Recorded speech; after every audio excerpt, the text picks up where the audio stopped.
So Red Dead Redemption was inspired by many different westerns, but writer Dan Houser has revealed that there were 4 in particular that influenced his script for the first game more than any others. So today, let's take a look at all 4 movies to find out how they influenced the game and why you should check them out if you're a fan of the Red Dead series.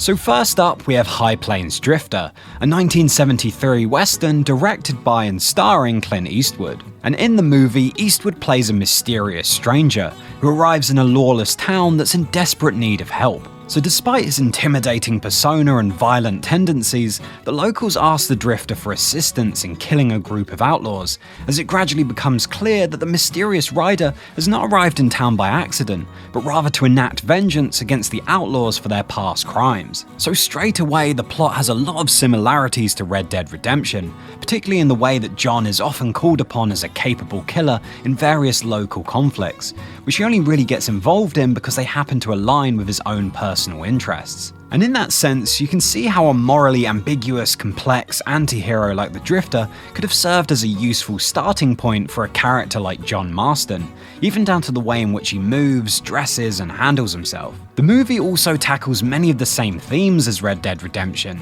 demonstrating the ugly realities of revenge and exploring the thin line between what makes you a hero or a villain. Even the setting seems familiar, with the mining town of Largo invoking a very similar atmosphere to the likes of Armadillo, in that they're both isolated, unforgiving desert towns that are just as harsh and run down as the people that live in them. It's also worth mentioning that High Plains Drifter does actually dabble with subtle supernatural elements as well, which really enriches the story in a way that feels believable and nuanced, much like the inclusion of the strange man in Red Dead Redemption. So certainly a movie worth checking out, as it really is an underrated Clint Eastwood western that refuses to pull its punches and has an undeniable sense of eeriness that makes it hard to forget.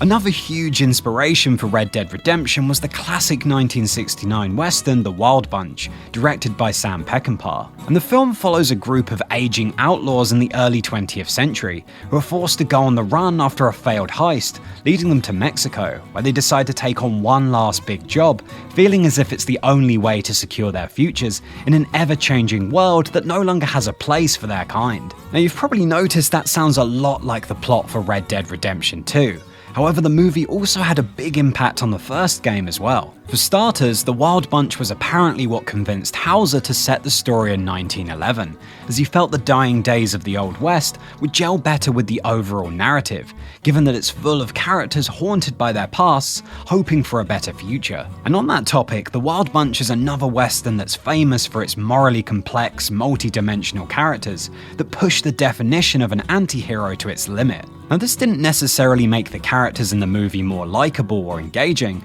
but it certainly made them feel a whole lot more authentic and grounded, which is exactly how I would describe the characters in Red Dead Redemption. However, above all else, what The Wild Bunch is probably most remembered for is its gritty, realistic portrayal of violence, which really shocked audiences at the time for how explicit it was. And Houser has stated in the past that he very much aimed to capture that in Red Dead Redemption, wanting the violence to feel slightly raw and unpleasant, hoping to achieve realism without exaggeration, so as to really capture the brutality and harshness of the Wild West, while adding to the impact of the more bloody moments in the story. In fact, the violent climax of Red Dead Redemption actually took a lot of its cues from The Wild Bunch, but I won't say any more than that, because if you've never seen it, it really is a movie worth watching.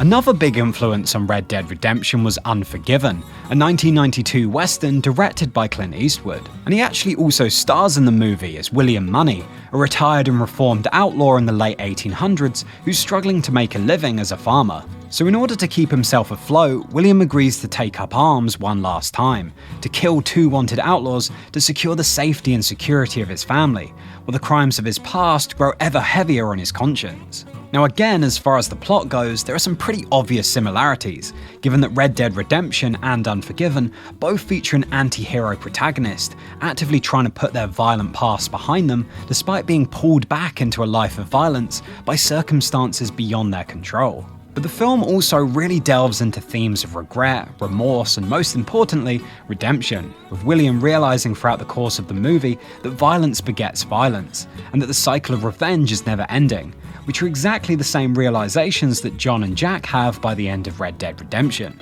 Also, much like The Wild Bunch, Unforgiven again was another western set in the fading days of the Old West, further convincing Hauser that it would make for the perfect setting to explore characters like John and Dutch, who are displaced and lost in a present entirely defined by their past. So Unforgiven really is a must-watch, especially for fans of the Red Dead series. Which reminds me, if you want to see a follow-up video of westerns that inspired the second game, then just let me know below with a like so I can see if you guys would be up for it. But anyway, let's get back to the video.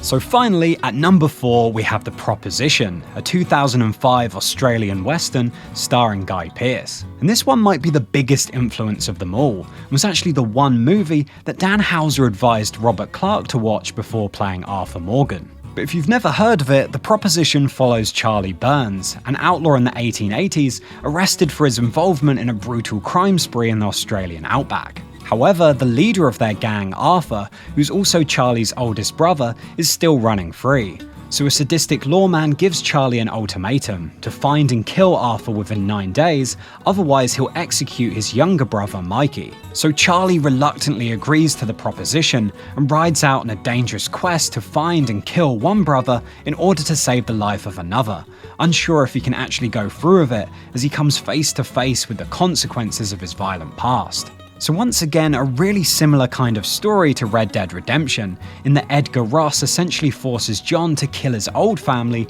in order to save the lives of his current one. And in that sense, I think The Proposition really highlighted to Hauser that rather than making John and Dutch cut and dry enemies, it would be far more interesting to make them old allies, forced into an unavoidable conflict that neither one of them could really win. It also has to be mentioned that of all the movies on this list, The Proposition is by far the most visually stunning, as the level of detail is pretty insane, be it the costumes, makeup, or locations. Literally everything looks gritty, grimy, and lived in. In fact, it wouldn't be hard to believe that Rockstar used the movie as a visual guide to move the series on from Red Dead Revolver into a more grounded and grim visual style that better matched the tone of the more mature story. Even the general appearance of the characters in The Proposition match up surprisingly well with their counterparts in Red Dead Redemption, with some scenes almost looking identical in their staging. So if we never do actually get to see an official movie adaptation of the game, I'd say that The Proposition is probably the next best thing. But go ahead and let me know below, what westerns do you feel had a big influence on the games? And if you like this video, you might also want to check out this one, where I cast a theoretical Red Dead Redemption TV show.